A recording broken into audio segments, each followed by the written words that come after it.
Аз ще съм близо до вас, защото далеч от хората няма добро управление, заяви по време на срещите си с жителите на казанлъшките села Хаджидимитрово и Шейново кандидатът за кмет Васил Самарски. Той разговаря искрено и откровенно с хората и ги заплени със своето честно заявление.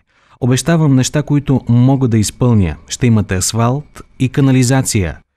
Васил Самарски обясни на жителите на населените места, че асфалтирането и изграждането на канализацията трябва да се извършват цялостно след изграждането и работата по инфраструктурната програма и план на селата. Нещо, което досега е правено на парче. Именно това е причината и в двете села да има десетки неасфалтирани улици. Тежкото им състояние не е нормално за живот, съгласи се Васил Самарски при срещата си с жителите на населените места.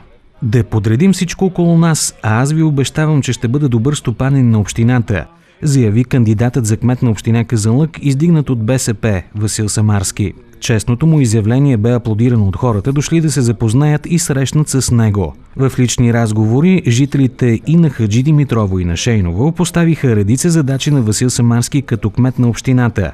Подмяната на водопроводи, транспорта, образованието и охраната на населените места и много други. Срещите бяха проведени и съвместно с кандидати за общински съветници от БСП. Васил Самарски поздрави лично дългогодишният кмет и секретар на Шейново Петър Новаков по повод 73-тият му рожден ден. Кметът ветеран пожела на Васил Самарски успехи и го определи като изключително подготвен за кмет на Казанлък. Петър Новаков заръча на Васил Самарски да възстанови и поддържа паметника на освободителите в Шейново. Кандидатът за кмет се срещна в събота и с още един бивш кмет на Хаджидимитрово – Станил Пейчев, който пожела успех на Васил Самарски и даде ценни съвети за работата по инфраструктурата в населените места. Същевременно кандидатът за кмет на община Казанлък Васил Самарски се включи в двубоите от неделната английска футболна лига между отбори от Казанлък и Мъглиж. Подобно първенство се организира за първи път в Казанлък, като мачовете се играят на комплекс 3D по пътя за полицейската школа. Отборите са съставени от любители на футболната игра, като всеки включва 5 играчи. Всеки от тимовете играе срещу всички останали, а всяко полувреме е с времетраене от 25 минути.